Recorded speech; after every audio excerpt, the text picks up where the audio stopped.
Recorría Jesús todas las ciudades y aldeas, enseñando en las sinagogas de ellos y predicando el evangelio del reino y sanando toda enfermedad y toda ¿qué?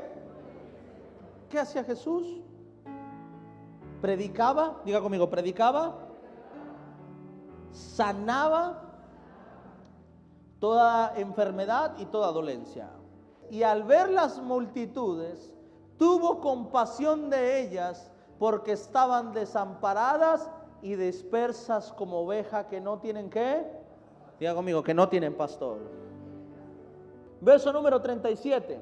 Entonces dijo a sus discípulos: a la verdad, la mies es mucha, mas los obreros son pocos. Rogad pues al Señor de la mies que envíe obreros a su palabra nos enseña esto. Escuchen, la misión de Jesús en esta tierra fue la de predicar y enseñar sobre el reino. Pero dice su palabra, dice, sanando toda enfermedad y toda dolencia en el pueblo. La Biblia dice que Dios vino a darnos vida, y una vida ¿qué? Abundante. No es lo mismo vivir y tener una vida y vivir abundante. ¿Está de acuerdo conmigo?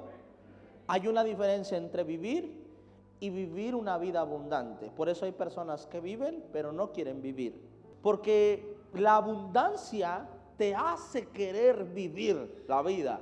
Y cuando hablo de abundancia, no hablo de lo económico solamente, sino cuando abundas en todas esas cosas que Dios preparó para ti. Cuando abundas en amor, cuando abundas en gozo, no cuando a veces tienes gozo, cuando abundas en gozo, en paz, en paciencia, en los frutos del Espíritu Santo. Una vida abundante no es solamente una persona que está bien económicamente, no, sino que abunda en todas las cosas que el ser humano necesita para poder estar en paz. Y eso es lo que Jesús vino a hacer. Vino a traer esperanza a cada uno de nosotros. Hemos estado hablando acerca del llamado y hemos estado hablando sobre las cosas que necesitas para que Dios te prepare para el llamado. ¿Qué es el llamado? Pastor, a lo mejor tú ahora que estamos predicando sobre el llamado te estás preguntando, bueno, pastor, ¿y yo qué gano con que Dios me llame? O en trabajar para Dios. ¿Qué gano yo con hacer la voluntad de Dios en esta tierra? ¿Qué gano yo con renunciar a vivir para mí y empezar a vivir para Dios? ¿Qué gano yo? Y te voy a decir algo, ganas mucho, pero gana más aquellos que por una razón u otra se encuentran contigo en este largo camino que llamamos vida. Nuestra sociedad cada vez está peor. Y quiero hablarte no del pasado, quiero hablarte del hoy.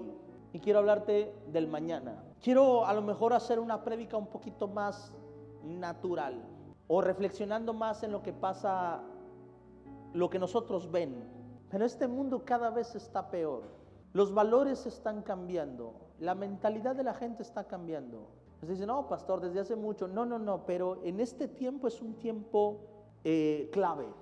Las redes sociales vinieron a meterle de primera a quinta velocidad en todos los cambios del mundo. Si el mundo estaba cambiando, una red social hizo que eso le metieras turbo. Y esta sociedad está cambiando totalmente. Pero quiero que entiendas algo. Nosotros somos el resultado de nuestros antepasados. Somos el fruto de nuestros abuelos, padres, bisabuelos, tatarabuelos. Estás en la posición que tú estás hoy porque es el fruto de las personas que estuvieron detrás de ti. Hace unos días platicábamos, mi papá y yo, y estábamos platicando sobre hasta dónde el padre tiene que ayudar al hijo. Y estábamos por una palabra que vi en Facebook que decía, hay gente que su vida es muy fácil solo porque han tenido padres que le han ayudado. Comentó un papá en esa publicación y puso, claro, de eso se trata la vida. Y decía ese papá, esforzarnos para que nuestros hijos no sufran lo que nosotros sufrimos. De lo contrario, entonces, ¿de qué serviría ser padre? Y me gustó tanto lo que el padre dijo. Porque dije, esto es verdad. Si a mí me tocó sufrir y yo crecí y ahora soy bendecido, y digo, mi hijo tiene que sufrir para que valore así como a mí me tocó sufrir, entonces ¿de qué sirve que tú hayas salido adelante si al final estás llevando a tu hijo al retroceso y lo estás dejando en el mismo lugar donde a ti te dejaron? Yo no digo que no hay que enseñarle principios, valores, a trabajar, a amar, a valorar las cosas. Yo no digo que no, hay que enseñarles eso, amén, para que cuiden la herencia que yo un día voy a poner en sus manos. Pero Dios es lo que hace con nosotros. Cada vez que vienes al altar y le dices, Señor, haz un milagro en la deuda que tengo, es como si le estuvieras diciendo a tu papá, papá, préstame dinero. ¿Está conmigo? Dios, sáname. Es como decirle al papá, ¿me llevas al hospital? Es lo mismo. Es lo que hacemos cada día que venimos a su presencia. Le estamos diciendo, Señor, hazme un paro, ya no puedo. Y Dios es ese Padre. ¿Por qué no estoy diciendo que esté mal? Al contrario, eso es lo que Dios anhela de nosotros, que vengamos a Él y que lo veas como un Padre. Lo que yo hago hoy, escucha esto, lo que yo hago hoy definirá el futuro de mis hijos. Quizás yo, Adrián, hablando de Adrián como persona, fui privilegiado de crecer en una economía distinta a otras personas, pero fui el fruto de una persona que renunció a que sus hijos crecieran como él creció. Me tocó mitad vivir no tan pobre como él, pero en escasez, hasta que un momento llegó y dijo, ¿saben qué? Voy a empezar un negocio y a lo mejor ya no vamos a tener el huevito seguro, pero aunque sea una comida nos vamos a dar en todo el día. No lo dijo así, pero eso no lo quiso decir y eso fue lo que hizo. Y empezó a trabajar. Ayer pasábamos por una empresa, sí voy a decir su nombre, que se llama Imperial, y venía con unas personas que veníamos de las misiones. Me fui por ahí y luego les digo, mira, aquí está la empresa Imperial, ellos hacen los dulces Imperial, los de menta. ¿En serio? Sí. Y no les platiqué por qué sabía, pero ahí esa era la empresa. Y recuerdo que mi papá llegó un día y dijo, ya conseguí un trabajo para trabajar para la Imperial y voy a trabajar para ellos y ya nos vamos a levantar y ahora sí va a haber regalos de Navidad y ahora sí va a haber todo esto y ahora sí ya no van a tener que guardar la comida y partirla en partes. Y se puso a trabajar como 2 meses, un mes creo, 2 meses para ellos. Y lo traían, ya va a estar tu pago, Aguirre, ven mañana por el pago. Y ahí vamos todos a recibir el pago en una camioneta GMC 63 de una cabina, y veníamos los 6 ahí. Y salía mi papá, no hombre, que no está, que venga mañana. Ahí vamos de regreso.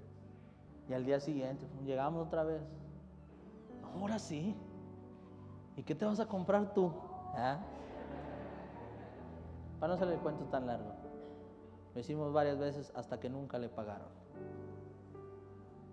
Pero luchó por levantar ese negocio y años después podemos disfrutar del trabajo que a él le costó hacer. Porque lo que tú haces hoy bendice a tus generaciones o maldice a tus generaciones. Y eso es lo que quiero enseñarte hoy a través de este ejemplo. Espiritualmente es igual, es lo mismo. Yo decido el futuro sobre mis hijos, sobre mis generaciones. ¿Está conmigo? Yo decido el futuro sobre mis generaciones. Y a mi hijo Santiago, Isaías y Jacob no les va a tocar pasar lo que mi papá pasó, pero tampoco lo que yo pasé. Y estoy mejorando mis generaciones. Y espero que mis hijos, cuando crezcan, les ofrezcan más que lo que su padre les ofreció a ellos. ¿Qué tiene que ver esto con el llamado, pastor? Porque cuando nosotros trabajamos para el llamado de Dios, estamos cambiando nuestras generaciones. Su palabra dice, en este mundo vas a tener aflicciones. Dice, pero confía, Porque yo he vencido ¿a quién? Al mundo. Dice Dios, en este mundo vas a tener aflicciones, pero tranquilo, yo ya vencí al mundo. ¿Qué está diciendo Dios? Exactamente lo mismo que te estoy enseñando hoy. Está diciendo Dios, ya no vas a tener que vencer nada porque ya lo vencí yo.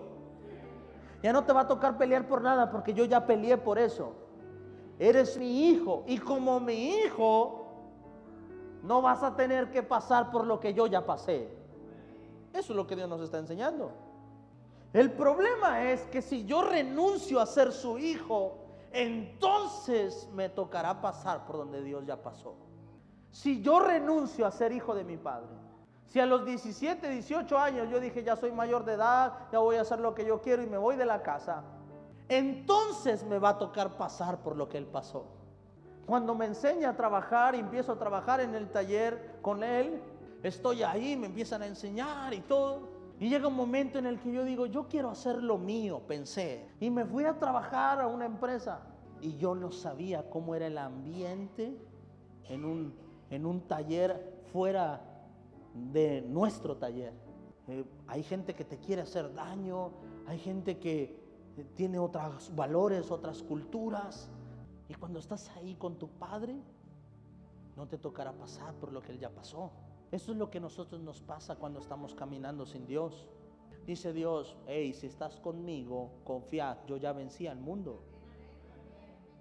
Pero si caminas en tu propia voluntad, si haces lo que tú quieres, si vives para ti, entonces hijo, te tocará como Adán, separarle el fruto de los espinos. Te tocará esperar el tiempo de la lluvia.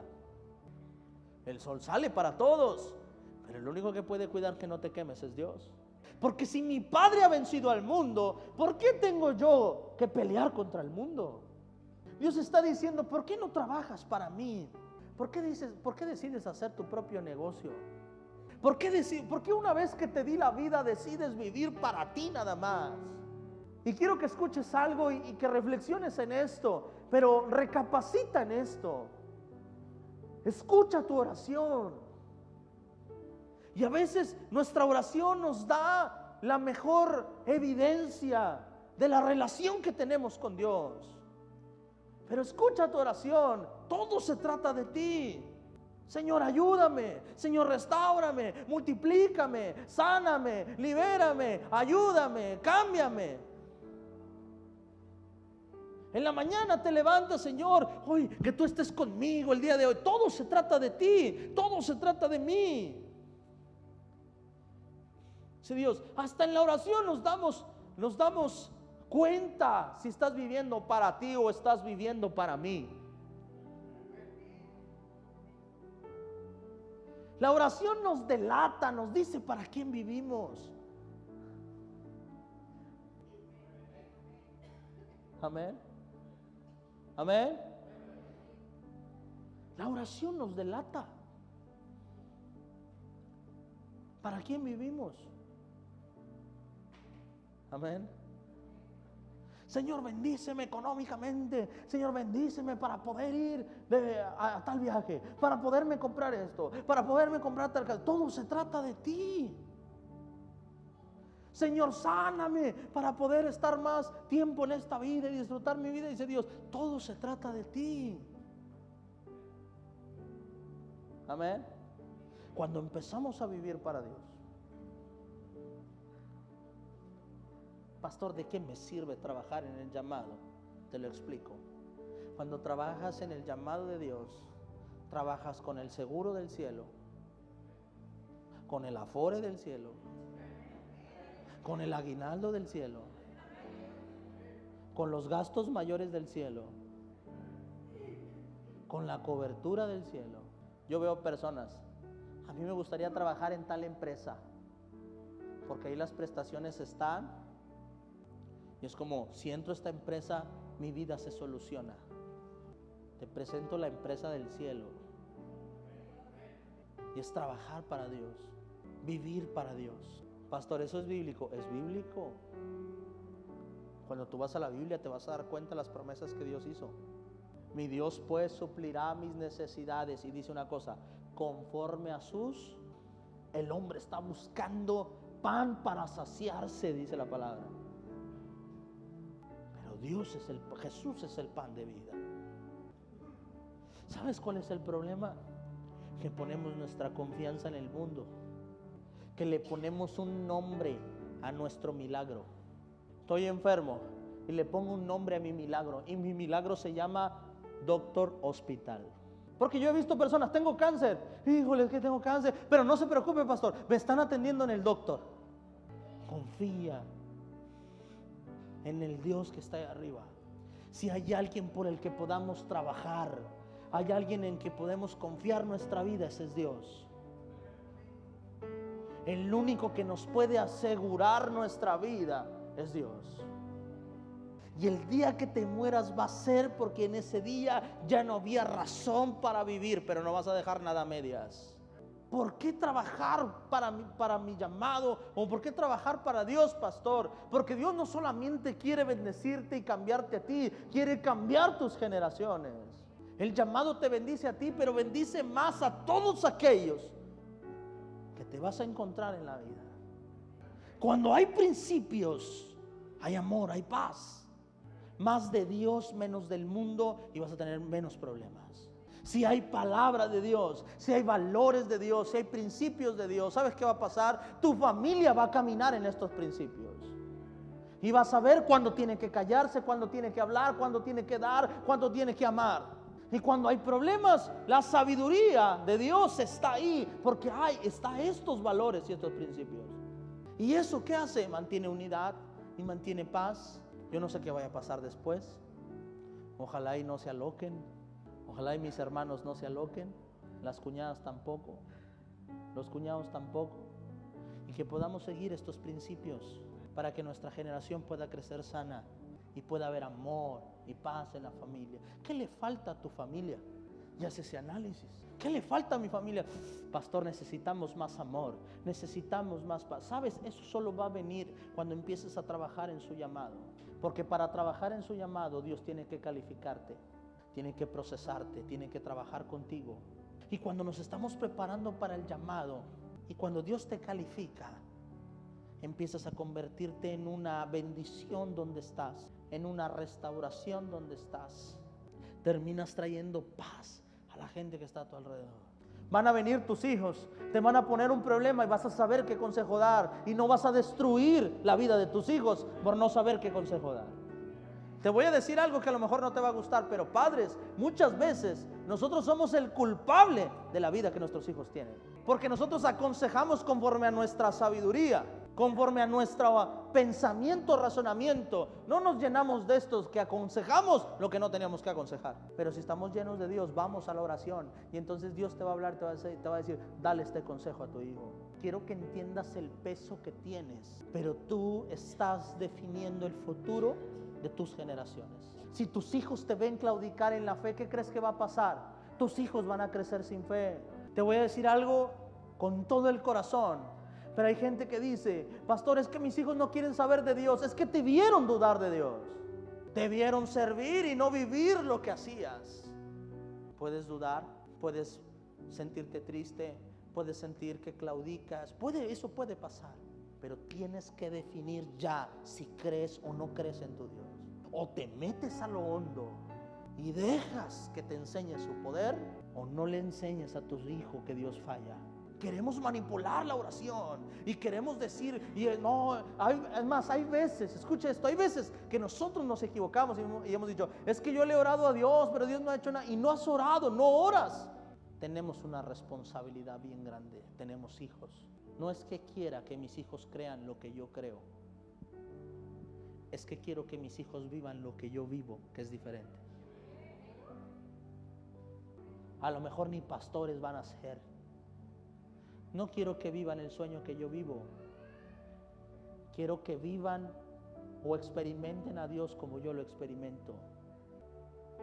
Si yo empiezo a caminar en el llamado, empiezo a vivir bajo la nómina de Dios, bajo los recursos del cielo, bajo el poder del cielo, bajo las influencias del cielo, y empiezo a ver su poder tanto que tiene que cambiar toda mi vida. Verso 36. Y tuvo, diga conmigo, compasión Porque estaban ¿qué? Desamparadas y dispersas. Cuando pasé mi proceso me sentí así, desamparado, y estaba disperso. Si no fue porque encontré a alguien que dijo sí al llamado de Dios, yo no conozco al Dios que me sana y me restaura. Cuando trabajamos en el llamado de Dios, estamos salvando a nuestra generación. No caminas en el llamado que Dios te dio, tus hijos van a estar desamparados y dispersos, esperando a que uno que diga sí al llamado los rescate. El culpable somos nosotros por renunciar a convertirnos en una influencia del reino de Dios en la tierra. Cuando tú dices, ya no sé si seguir o no en la iglesia. No la iglesia, me refiero a esta iglesia Avivamiento. Me refiero a la iglesia de Dios, la iglesia que vaya. Aunque puedes irte de esta e irte a otra, y ahí va a estar Dios también. Cuando dice, no, ya me voy a apartar de Dios, ¿sabes qué estás diciendo? Está diciendo, no me importa que mis hijos caminen desamparados y dispersos mañana. Está fuerte. Aseguramos el futuro de nuestros hijos en Dios.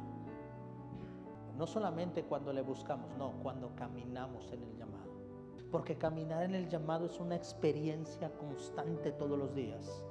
Es ver su mano, es ver milagros, es ver lo sobrenatural de Dios aquí contigo. Es ver su grandeza todos los días. Eso es caminar en el llamado.